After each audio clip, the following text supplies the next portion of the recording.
Hey guys, I'm back in California. I'm driving the all-new Lexus RZ450e tomorrow. Can't wait to share my driving impressions. I'll put the embargo date up on the screen for you. But what's developing right now is incredible coming out of Japan for Toyota. So let's get into it.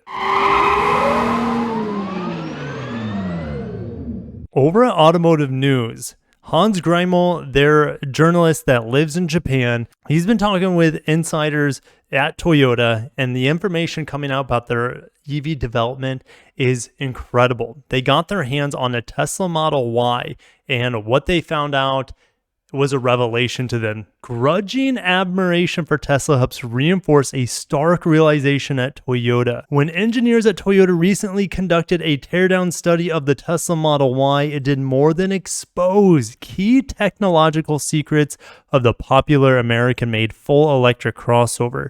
It also tore away a moldering complacency at the Japanese automaker.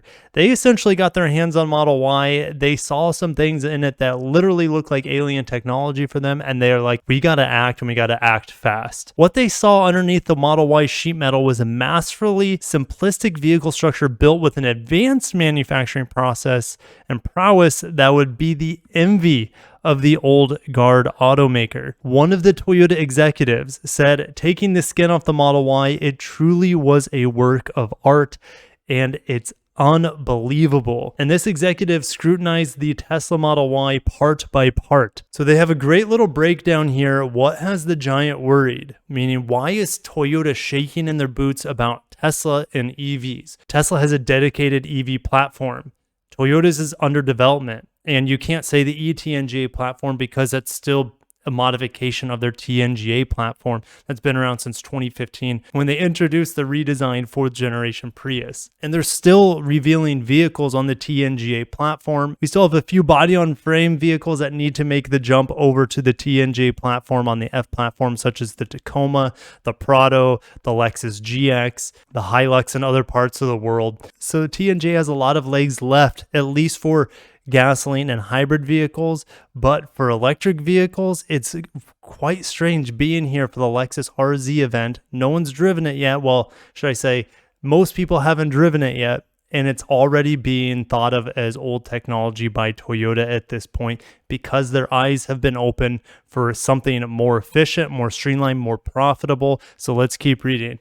Advanced battery, of course, Tesla has it. Toyota says coming soon. It acknowledges cost is an issue, but it's banking on breakthrough solid-state batteries in the latter 2020s. They said solid-state batteries would come out in 2025 initially as a hybrid. That could obviously change between when they said that was sometime last year, and then going forward. We'll see. I guess that's what we always say about solid-state batteries. We'll see. All right, designated EV production site. Well, we know all Tesla's production sites are only EVs. Toyota has no dedicated EV assembly lines. And in fact, the BZ4X is produced on the same line as the Toyota Mirai and gasoline electric hybrid. So it's in the Motomachi plant, so it could be produced alongside of the Crowns, for example, as well. All right, software-defined architecture. Tesla, of course, has it, and they continue to update it with over-the-air updates, and Toyota is working on it. Their Arene software is supposed to come out in like 2025 or so. There's more information here, what Toyota learned from tearing down the Model Y. It was essentially a punch in the face because they had realized they had been one-upped in multiple ways. And they realized that even though the Model Ys on the outside look the same, the newest models were completely different underneath. And this is thanks to Tesla's Gigacasters, where they can stamp the car into huge segments instead of piecing the car together with little tiny itty bitty parts. Also, instead of putting a battery into a frame between the axles, the latest Tesla battery layout acts structurally as the floor itself. Toyota's estimating that Tesla's approach eliminated hundreds of parts and up to 220 pounds while boosting the vehicle's range and slashing overall costs. It's a whole different manufacturing philosophy, one of the executives said, and we need a new platform designed as a blank sheet EV, said another. And since Tesla isn't a legacy automaker, they have been able to come up with new ways of doing things, pretty much living outside of the ecosystem that we know in the manufacturing world of automobiles. So Kerstoff Global Technologies, a Michigan-based company, did some studies on Tesla, and they saw that Tesla replaced the industry standard of 3.5 millimeter thick powertrain cooling hoses with 1.5 millimeter ones manufactured with a lower cost material.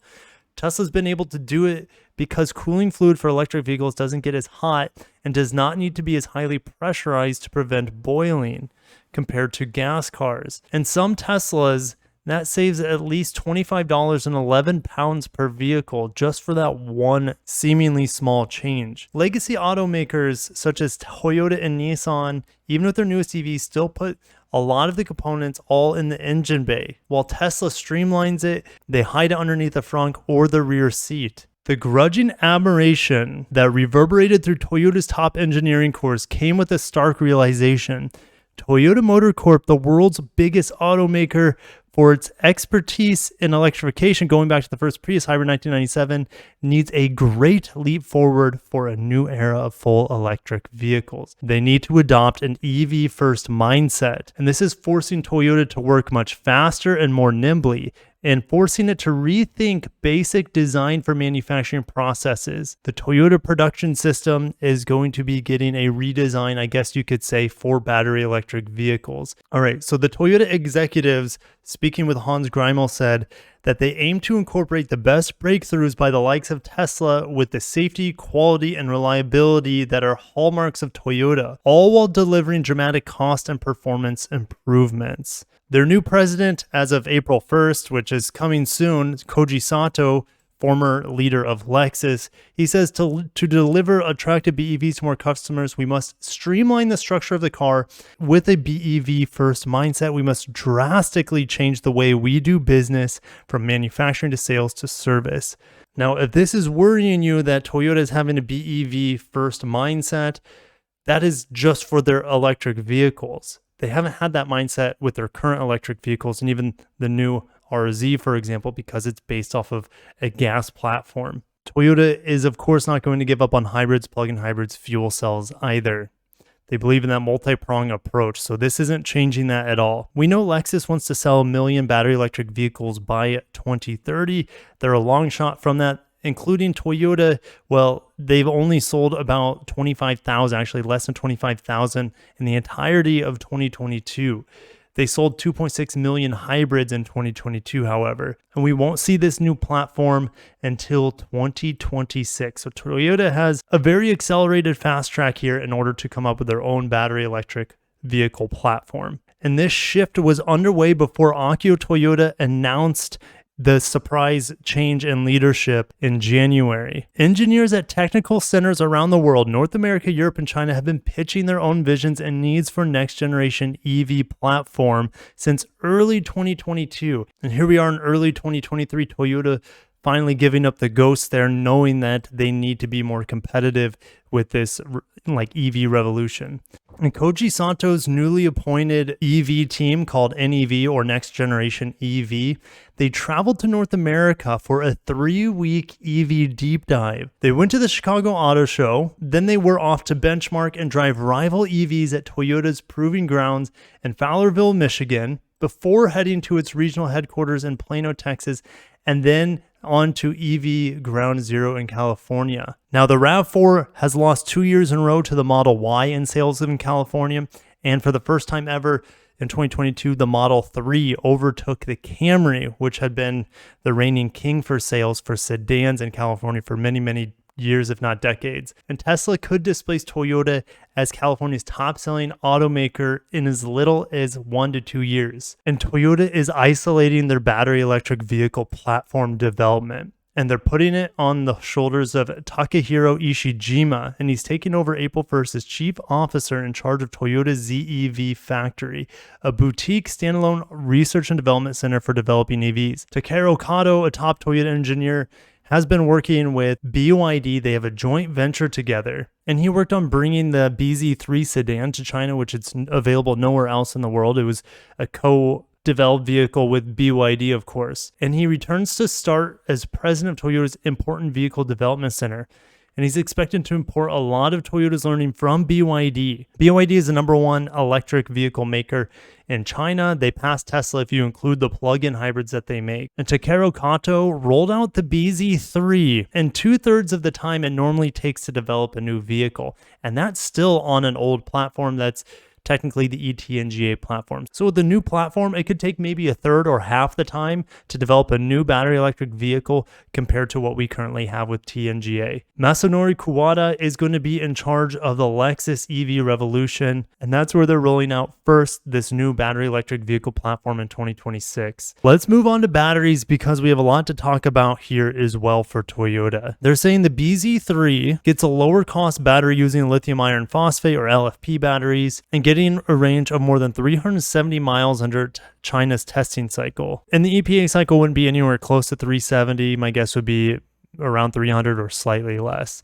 But the battery was designed specifically for the BZ3. Toyota argues that BYD's standard power packs, however, don't match the high safety and durability standards pursued by the automaker. That's why they had to also custom make that battery pack for the BZ3. Toyota says they cannot immediately compete in terms of cost of manufacturing and batteries with companies such as Tesla or BYD. So essentially they're saying their durability standards and build quality standards are twice as high compared to their joint venture partner BYD. So here's a red flag here. Check this out. To make sure they can secure property battery capacity, Toyota has partly delayed development of their next generation dedicated EV. Toyota is expected to announce a new global tie-up with an international battery maker in the coming months. Who that would be anyone's guess. They have 2 joint ventures with Panasonic. They have a joint venture with BYD. They have a joint venture with CATL. Could they announce another joint venture with one of those companies? I guess so, but it sounds like this is going to be a new international battery maker. So that pretty much leaves the Koreans would be my guess. LG, SK, or Samsung would be my guess to possibly team up with Toyota. So what do you think? Which international battery supplier do you think Toyota will be teaming up with? Could be Samsung. I don't know. I'll just throw out Samsung. I highly doubt it, but we'll go with that one. All right. We also got news this week that Toyota plans on making EVs in Kentucky as early as 2025. I talked about how that's probably a Lexus EV 3-row crossover called the, well, we don't know what it would be called. Maybe the TZ or something like that. We'd also have a 3-row Toyota version of that, probably called the BZ5X. Or you could also have a fully electric. It would be great to have the BZ3 in America or the BZ3X, what we know as the BZ compact SUV. That could be coming as well. Initial production will be around 120,000 vehicles, or should I say EVs, out of the Kentucky plant per year, but I think I read somewhere that they also plan on getting it to 200,000 vehicles within the first couple of years. Automotive News starts listing out some of the restrictions with continuing on with eTNGA. I've already mentioned many of them as that it's a modification of what they currently work with for their internal combustion vehicles and hybrids. But another limit is the inability of the existing layout to accommodate larger and bigger batteries between its axles and side beams. But the TNGA equipment is also geared around internal combustion vehicles. And in the meantime, Toyota is also pushing pause on the rollout of some BZ electric vehicles, and the slowdown is meant to give Toyota time to rethink its approach. One of the executives said, "Can we change our manufacturing situation, which is kind of a hindrance to the future? We have to plan for the next 20 years, not just the next 5, and make sure that the right vehicles are in the right place at the right time." Also, in the meantime, Toyota is essentially stuck with eTNGA and all of its limitations and its expensive nature compared to what a fully battery electric vehicle platform would offer for at least 2026, right? That's when the new one comes out, but it's going to be much longer than that. By 2025, 2026, there'll be 5 more BZ vehicles in Europe. They got to come out with these electric vehicles to meet regulations around the world. But the delay is also because of money. Toyota has invested a lot in eTNGA, and they need to see a return on investment before they completely leave that platform. And timing of the switch to next generation EVs partly hinges on that cost equation. What are your thoughts on this developing EV platform for Toyota? You're not going to see it as a Toyota vehicle probably until 2027 or something. Remember, it comes out first as a Lexus. So are you guys going to be interested on the eTNGA platform vehicles like the BZ4X, the BZ3, whatever else comes out as a BZ vehicle in the meantime? The RZ that I can see from the seat right here, it's got one step in the now and one step in the past. Not really too many steps out in the future, if you know what I mean. But even though it may be outdated compared to what other competitors are doing, I'm still interested to see what that RZ is like to drive, as it is Lexus's first fully battery electric vehicle here in North America. We got some more EV news here. Nissan to spend 250 mil on its US plant to boost EV motor production. I don't want to spend too much time here, but essentially from 2025, we will have Nissans that are going to be coming out fully battery electric, made in America, so they will qualify for the $7,500 EV tax credit. That's in theory if all the minerals and battery components are sourced from the right countries and the right percentages. It's a mess, but that's just what our government does, right? So they're revamping their plants in Tennessee as well as Mississippi to account for that. But I'm going to end it there. Thank you guys for watching. Smash a like button if you're excited for just the massive shakeup that's going around in the industry, especially with the legacy automakers. Let me know if you think Toyota will have some of the best EVs by the end of the decade. I think they will, but there will definitely be some growing pains between now and like 2027, 2028. But I got to shut it down. Thank you guys for watching, and definitely stay tuned for me driving the Lexus RZ. Take care of yourselves and peace.